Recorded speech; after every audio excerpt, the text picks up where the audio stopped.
السلام علیکم۔ ہم نے اپنی کچھ جو پچھلی ویڈیوز اپلوڈ کی تھیں اس میں کچھ سوالات لوگوں نے اٹھائے ہیں اور ایک ڈسکشن کو بڑا پازیٹیولی آگے بڑھایا ہے کہ جناب دعاؤں کی قبولیت کا کیا کرائٹیریا ہے، دعائیں ہماری کیوں قبول نہیں ہوتی، ہم کیوں پریشان رہتے ہیں۔ اس سلسلے میں آج ہم اس موضوع کو آگے بڑھائیں گے۔ اس سے پہلے ہم بات کو آگے بڑھائیں، میری آپ سے ریکویسٹ ہے کہ ہمارے چینل کو سبسکرائب ضرور کریں، کیونکہ ایک بڑا ہی خوبصورت موضوع ہے۔ انشاءاللہ تعالیٰ لوگوں کی بڑی تشنگی ہے کہ ہماری دعائیں قبول نہیں ہوتی ہیں، لوگوں کی پریشانیاں ہیں۔ تو اس روحانی موضوع کو ہم آئندہ بھی آگے ڈسکس کریں گے، کچھ ہم نے پچھلی ویڈیوز میں بھی ڈسکس کیا ہے۔ اس سے انشاءاللہ تعالیٰ ہم سب کو فائدہ ہوگا، مجھے بھی فائدہ ہوگا اور آپ کو بھی فائدہ ہوگا، کیونکہ لوگوں کے سوالات آتے ہیں تو سوالات کے جوابات آتے ہیں تو اچھا لگتا ہے۔ تو کائنڈلی اس ہمارے چینل کو سبسکرائب کریں تاکہ چوں ہی ہم اس سلسلے میں اور بھی ویڈیو اپلوڈ کریں تو آپ لوگوں کو اس کے وقت پر اس کی اطلاع ہو اور ہم اس سلسلے کو، خوبصورت سلسلے کو آگے بڑھا سکیں، اس روحانی سلسلے کو آگے بڑھا سکیں۔ تو اکثر لوگ یہ سوال کرتے ہیں اور بڑے پریشان ہوتے ہیں کہ جناب ہم دعا مانگتے ہیں، ہماری دعا قبول نہیں ہوتی، ہم خانہ کعبہ میں بیٹھ کے دعا کرتے ہیں تو ہماری دعا قبول نہیں ہوتی، ہم فلاں رات کو دعا کرتے ہیں، بڑی مقدس راتیں آتی ہیں، ہمیں سنا ہے کہ جو دعا مانگو قبول ہوتی ہے، ہماری دعا قبول نہیں ہوتی۔ یہاں تک لوگ سوال کرتے ہیں کہ جناب 25 30 لاکھ آدمی خانہ کعبہ میں بیٹھ کے بڑی مخصوص جنرلائز دعائیں کرتے ہیں، جو ہم سالوں سے دعائیں سن رہے ہیں، دعائیں دیکھتے چلے آ رہے ہیں، وہ دعا قبول نہیں ہوتی۔ کیا وجہ ہے؟ جبکہ تو کیا اللہ تعالیٰ سنتا نہیں ہے یا ہم نے یہ غلط بات سنی ہوئی ہے؟ پھر آج کل جیسے کہ آپ جانتے ہیں کہ کرونا کے حوالے سے لوگ کہہ رہے ہیں کہ جناب دنیا کی ہر مسجد میں، خانہ کعبہ میں، مسجد نبوی میں، چرچز میں، مندروں میں، جگہ جگہ دعائیں ہو رہی ہیں، ہر ایک اپنے عقیدے کے مطابق دعا کر رہا ہے، لیکن اللہ تعالیٰ یہ مصیبت دنیا پر سے نہیں ڈال رہا۔ کچھ نہ کچھ تو ایک لنک کا تعلق ہے، جو لنک اللہ تعالیٰ سے بن نہیں رہا۔ تو دیکھیے یہ بڑا لمبی فلسفی ہے۔ اللہ تعالیٰ سے دعا کرتے ہیں کہ اللہ تعالیٰ ہمیں حق کہنے کی توفیق عطا فرمائے اور ہم سب کو حق پر عمل کرنے کی توفیق عطا فرمائے۔ دیکھیے دعا کا معاملہ جنرلائز معاملہ نہیں ہوتا، یہ ایک بڑا پرٹیکولر لنک ہے جو ایک خاص دعا کے وقت اللہ کا اور بندے کا بن جاتا ہے، اور اگر وہ لنک کلک ہو گیا تو ہماری دعا قبول ہو جاتی ہے، اور اگر وہ لنک کلک نہ ہو، ہم جنرلائز دعا کریں، دعا ہو سکتا ہے جنرلائز دعا کریں بہت سارے لوگ بیٹھ کے تو بھی کوئی لنک کلک ہو جائے، بڑے دل سے کریں ہم کوئی دعا، تو دعا کے قبول ہونے کی فلسفی کا تعلق جو ہے وہ ہمارے اعمال سے ہے، اور چند ایک بڑی ہی اس کے اندر خوبصورت چیزیں ہیں جن کو اگر ہم سمجھ لیں اللہ تعالیٰ، تو ہماری جنرلائز دعائیں بھی قبول ہونا شروع ہو جاتی ہیں، اللہ تعالیٰ کے ہم خاص بندے بننے لگتے ہیں۔ وہ چیزیں کیا ہیں؟ وہ چیزیں ہیں دو بڑے ہی زبردست جنرلائز میں کر کے بتانا چاہ رہا ہوں آپ کو، اگر آپ اپنے اندر خصوصیت پیدا کر لیں، ایک شکر کی خصوصیت اور ایک توبہ کی خصوصیت۔ تھوڑی اس ویڈیو کے اندر جتنا بھی مجھ سے ہو سکا میں اس کو ڈسکس کرتا ہوں۔ دیکھیں شکر کیا ہے، میں عام زندگی میں لوگوں کو دیکھتا ہوں، آپ بھی دیکھتے ہوں گے، لوگ ہر وقت شاکی نظر آتے ہیں اللہ تعالیٰ کی ذات سے یا حالات سے یا تقدیر سے، ادھر سے ادھر سے شکایتیں ہی کرتے نظر آتے ہیں۔ ہر آدمی یہ سمجھتا ہے کہ اللہ تعالیٰ کو اسے بادشاہ بنا کے پیدا کرنا چاہیے تھا، ایک سپرمین بنا کے پیدا کرنا چاہیے تھا، اس کے پاس اربوں روپے کروڑوں روپے کے پیسے ہوتے، ریسورسز ہوتی، اور اگر وہ اس سے کم ہے، جس بھی ماحول میں ہوتا ہے، میں نے بڑے بڑے لوگوں کو جو کروڑوں اور اربوں روپے کے مالک، انہیں بھی بس اللہ سے شکوہ کرتے ہی دیکھا ہے، اللہ تعالیٰ یہ ٹینڈر ہمیں مل جاتا، تو نے ہمیں کیوں نہیں دلوایا، ہم نے تو بڑی دعا آیت کریمہ کا ختم کیا، دعائیں کیں، یہ ٹینڈر ہمیں مل جاتا، ہم نے نیاز اور صدقہ کیا۔ اب آپ نیاز اور صدقہ کر رہے ہیں، آپ 10,000 روپے کی نیاز اور صدقے کر رہے ہیں کہ آپ کو 10 کروڑ روپے کا ٹینڈر مل جائے۔ تو دیکھیے اللہ تعالیٰ بڑا زبردست حساب کرنے والا ہے، وہ مجھ سے اور آپ سے بہت زیادہ زبردست حساب دان ہے۔ تو اللہ تعالیٰ دیکھ رہا ہے سب چیزیں، یہی وہ چیزیں جہاں کلک نہیں ہو سکتی ہیں چیزیں۔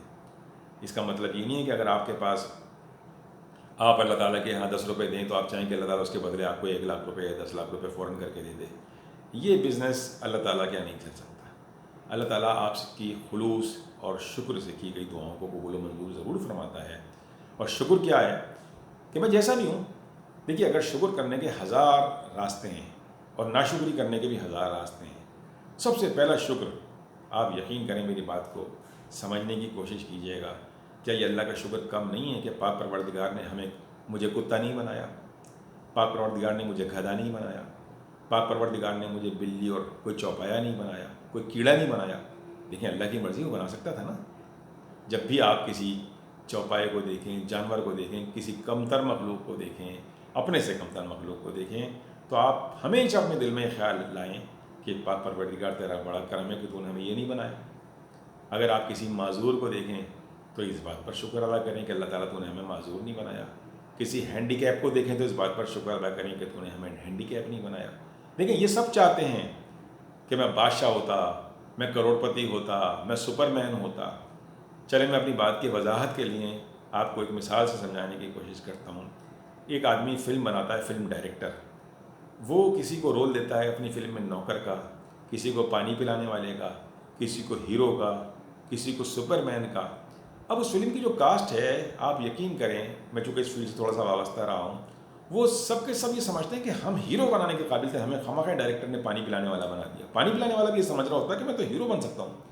ڈائریکٹر صاحب کی نظر کرم نہیں پڑتی، وہ ڈائریکٹر صاحب سے شاکی ہوتا ہے. بالکل اسی طرح اللہ کی اس پورے کارخانہ قدرت میں جو اللہ تعالیٰ نے بنایا ہے، ہم اللہ تعالیٰ سے ہر وقت شاکی رہتے ہیں کہ اللہ ہمیں یہ بنا دیتا. دیکھیں اللہ نے اس کارخانہ قدرت میں مزدور بھی بنانے تھے، بادشاہ بھی بنانے تھے. اگر سارے بادشاہ بنا دیتا تو پھر کیا ہوتا؟ ہم سب بادشاہ ہوتے تو ہماری خدمت کون کرتا؟ ہمارے گھر میں جھاڑو کون آ کر دیتا ہے؟ ڈاکٹر کون بنتا؟ پیشنٹ کون بنتا؟ اگر ڈاکٹر سارے بنا دیں تو پیشنٹ کون بنتا؟ اگر ساروں کو کوئی بھی اللہ تعالیٰ سب کو بادشاہ بنا دے، سب کو بڑا سے اعلیٰ عہدے دے دیتا، تو ہماری خدمت کرنے والے مزدور کہاں سے آتے؟ تو ڈائریکٹر کے پاس تو کاسٹ پورا کرنے کے لیے ہر ایک کو بنانا ہوتا ہے. اب یہ ڈائریکٹر جانتا ہے کہ کس کو کہاں پر فٹ کرنا چاہیے، کون کہاں پر زیادہ فٹ ہے. بالکل اسی طرح اللہ تعالیٰ نے ہماری روحوں کو بنایا، ہمارے جسموں کو بنایا. اس سے بڑا ڈائریکٹر کون ہے؟ وہ یہ جانتا ہے کہ کسے کہاں فٹ کرنا ہے. اس نے اپنی پوری دنیا کی ایک رنگینی اور خوبصورتی بنائی ہے، یہ ایک امتحان گاہ بنائی ہے. اس امتحان گاہ میں امتحان ہو رہا ہے.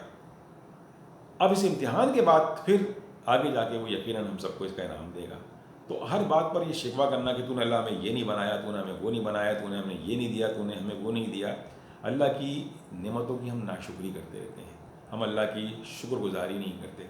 ہمارے منہ سے نہ ہر وقت جا بجا ایسے کلمات غلطی سے دانستگی میں نادانستگی میں نکل رہے ہوتے ہیں جس میں پاک پروردگار کی ناشکری کا عنصر آ جاتا ہے. یہ چیز اللہ تعالیٰ کو بہت ناگوار گزرتی ہے. بزرگوں نے، اولیاء نے، صوفیاء نے، پیغمبر نے ہمیں اس بات کی تعلیم دینے کی کوشش کی ہے، ہر حال میں اللہ کا شکر ادا کیجیے. اپنے سے کمتر کو دیکھیے. اپنی زندگی میں آپ کے ایسے لمحات آتے ہیں کہ جب آپ اپنے پرانے خوشکن لمحات کو، اچھے خوشگوار زمانے کی یادوں کو یاد کر کے رو رہے ہوتے ہیں. اسٹیجز آتی ہیں آپ کی زندگی میں، آپ بدلتے رہتے ہیں، آپ کے پیمانے، آپ کے اسٹیجز بدلتی رہتی ہیں. اس وقت آج آپ کسی مشکل میں پڑتے ہیں تو آپ کو اپنا اچھا زمانہ یاد آتا ہے، کہتے ہیں اللہ تو نے ہمارا وہ زمانہ کیوں چھین لیا. اس وقت آپ پھر ایک ناشکری کر رہے ہوتے ہیں. تو ہم کو چاہیے کہ ہم گاہے بگاہے اللہ کا شکر ادا کریں. زیادہ میں چاہتا ہوں کوریج کروں آج بڑے ٹاپک کی طرف، وہ ہے استغفار. اللہ تعالیٰ استغفار پسند کرتا ہے، اور اللہ تعالیٰ نے خود قرآن شریف میں جا بجا استغفار کی تلقین کی. ہم میں سے بہت سے لوگ، میں مختصراً اس کو سنبھالنے کی کوشش کرتا ہوں اس موضوع کو.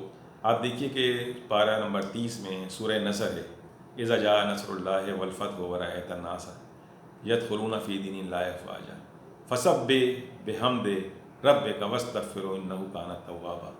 اللہ تعالیٰ اپنے رسول سے کہہ رہا ہے، اپنے پیارے رسول حضرت محمد صلی اللہ علیہ وسلم سے کہہ رہا ہے، فسبح بحمد ربک، اپنے رب کی تقدیس بیان کرو، اس کی پاکی بیان کرو. فسبح بحمد ربک واستغفرہ، اور استغفار کرو تاکہ تمہاری توبہ کرو اس کے حضور میں. تو آپ ذرا سوچئے کہ ہمارے رسول پاک، پیغمبر تو ویسے ہی معصوم عن الخطا ہوتے ہیں، ہمارے رسول پاک اللہ کی محبوب ترین ہستی، انہوں نے تو کبھی کوئی زندگی میں گناہ نہیں کیا تھا. تو اللہ تعالیٰ ان سے بھی کہہ رہا ہے کہ توبہ کرو تاکہ میں تم سے خوش ہو جاؤں. توبہ کرو، توبہ کرو، توبہ کرو. یعنی جس نے کبھی کوئی گناہ نہیں کیا، اللہ تعالیٰ اس کو توبہ کی تلقین کر رہا ہے. تو ہم جیسے گناہ گاروں کے لیے کتنا بڑا، ہم پڑھتے ہیں، ہم قرآن آیات کو پڑھتے ہیں. ہم میرے خیال سے ہم میں سے کتنے لوگ ہیں جس نے سورہ نصر ہر روز نماز میں پڑھتا ہوگا، بار بار پڑھتا ہوگا، لیکن ہم نے اس حقیقت پر کبھی غور نہیں کیا کہ پاک پروردگار ہمارے پیغمبر سے کہہ رہا ہے کہ استغفار کرو، فسبح بحمد، میری تعریف کرو، میری توبہ کرو. تو توبہ کی کتنی بڑی فضیلت ہے اللہ، تاکہ تمہارا رب تم سے راضی ہو جائے.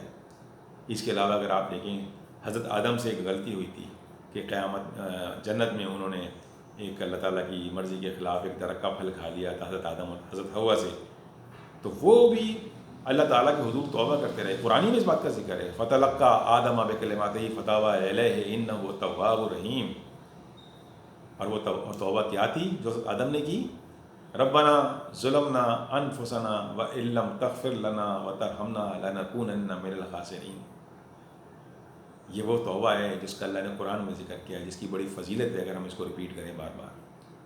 پھر حضرت یونس علیہ السلام کو اللہ تعالیٰ نے، دیکھیں اللہ کے کتنے برگزیدہ پیغمبر تھے، ایک ذرا سی غلطی پر، کیا غلطی کہ اپنی قوم سے ناراض ہو کے چھوڑ کے چلے گئے اپنی قوم کو. ان کی قوم نے ان کی بات نہیں مانی، اپنی قوم کو ناراضگی میں چھوڑ کے چلے. اللہ تعالیٰ اس ناراضگی کی وجہ سے اللہ تعالیٰ کو یہ بات پسند نہیں آئی اور ان کو ایک سزا ملی کہ مچھلی نے ان کو نگل لیا. سمندر میں جہاز میں گئے، وہاں سے پھینک دیے گئے جہاز سے، مچھلی نے ان کو نگل لیا. وہاں مچھلی کے پیٹ میں انہوں نے اللہ تعالیٰ سے توبہ کی، استغفار کیا، لا الہ الا انت سبحانک انی کنت من الظالمین. اے اللہ تیرے سوا کوئی معبود برحق نہیں، تو ہی واحد معبود ہے، اور اللہ تعالیٰ میں قصوروار ہوں، مجھے معاف کر. تو آپ دیکھیے کہ یہ پیغمبر کی بات کر رہا ہوں میں، پیغمبر کو اللہ تعالیٰ نے کہا کہ دعا کرو، استغفار کرو. ان کے استغفار کو اللہ تعالیٰ نے قبول و منظور کیا. ہم دن میں کتنی دفعہ اللہ سے استغفار کرتے ہیں؟ یقیناً بہت سارے لوگ کرتے ہوں گے، بہت سارے لوگ، لیکن میں میجورٹی کی بات کر رہا ہوں. لوگوں کی سمجھ میں نہیں آتا کہ ہم استغفار کا کیا فائدہ. جب اللہ تعالیٰ نے پیغمبر کو تلقین کی ہے کہ استغفار کرو، جس نے کوئی گناہ نہیں کیا اس کو تلقین کر رہا ہے کہ استغفار کرو، اپنے محبوب ترین بندے کو تلقین کر رہا ہے کہ استغفار کرو، میں خوش ہوں گا تم سے، تو ہمارے استغفار سے کتنا خوش ہوگا. تو کائنڈلی استغفار کی عادت اپنا لیجیے. توبہ، استغفار اور شکر، الحمدللہ، یہ کلمات اگر آپ ادا کرنا شروع کر دیں. اچھا، یہ خالی کلمات، زبانی کلمات نہیں کہ اچھا الحمدللہ ہم پڑھ لیتے ہیں، چلو اللہ تعالیٰ اب تو ہماری دعا قبول کر لو. دل سے جب آپ الحمد پڑھ رہے ہیں تو دل سے پڑھیں، یعنی آپ اللہ سے تسلیم کریں اس کی بارگاہ میں کہ پاک پروردگار تو نے مجھے بہت سو سے افضل بنایا. ہر آدمی ہزاروں لوگوں سے افضل ہے، ہر آدمی پوری دنیا کے ایک ایک مخلوق انسان جو اللہ کے نام لیوا انسان ہے تمام جانوروں سے افضل ہے. اللہ نے ہمیں سانپ، بلی، کتا، گدھا، گھوڑا یہ نہیں بنایا. ہم کیوں یہ سمجھتے ہیں کہ ہمارا پیدائشی حق تھا کہ ہم انسان بنیں گے؟ ہم کیوں ایک وقت ان جانوروں کو دیکھ کر یہ غور نہیں کرتے کہ ہمیں تو کتا بھی بنا سکتا تھا؟ یار اب تیری بڑا احسان ہے، بس یہی شکر کے لیے کافی ہے. اگر ہمیں ہاتھ پاؤں والا بنایا ہے تو پاک پروردگار تو نے ہمیں ہاتھ پاؤں والا بنایا، تیرا بڑی مہربانی. دیکھیے، خالی پیسہ کمانا، خالی پوزیشن حاصل کرنے سے آپ فلاح نہیں پا سکتے. دنیاوی حساب سے میں آپ کو بتا دوں، آپ کے ارد گرد ایسے لوگ ہوں گے، اگر نہیں ہیں تو میں آپ کو بتاتا ہوں، لوگوں کے پاس کروڑوں سے بھی کروڑوں روپے زیادہ ہیں، اور وہ سکون کی تلاش میں وہ لمحے ڈھونڈتے پھر رہے ہیں کہ انہیں نیند پوری نہیں آتی، ہمارا بلڈ صحیح ہو جائے، ہمارا ہارٹ صحیح ہو جائے. تو آپ اپنے بلڈ اور ہارٹ اور یہ قیمتی ترین، اگر ایسے لوگ میرے سامنے موجود ہیں جو کہتے ہیں کہ اگر ہمیں یہ دل کی بیماری دور کر دے تو ہم 50 کروڑ روپے بھی دینے کو تیار ہیں، ہمیں بالکل فٹ اور جوان کر دے پاک پروردگار جیسے ہم آج سے 25 سال پہلے تھے. تو فائدہ کیا ہوا کہ آج آپ اس بات کی قدر نہیں کر رہے کہ اللہ تعالیٰ نے مجھے بیماری سے ماورا بنایا ہے، بیماریوں سے پاک بنایا ہے. اس دل کی، اس پھیپھڑوں کی، اس جسم کی، اس ٹانگوں کی، اس اور جس کی کسی کوئی پرابلم بھی ہے، تو اگر کسی کے پھیپھڑوں میں پرابلم ہے تو اس کے ہاتھ صحیح ہیں، اس کی ٹانگیں صحیح ہیں، اس پہ شکر ادا کریں اللہ کا. تو اگر آپ اللہ تعالیٰ کا شکر ادا کریں گے، مقصد کیا ہے؟ حاصل کرنا اللہ سے کچھ، وہ یہاں بھی آپ سے راضی ہو جائے اور وہ وہاں بھی آپ سے راضی ہو جائے، تو آپ کا وہ لنک بنے گا.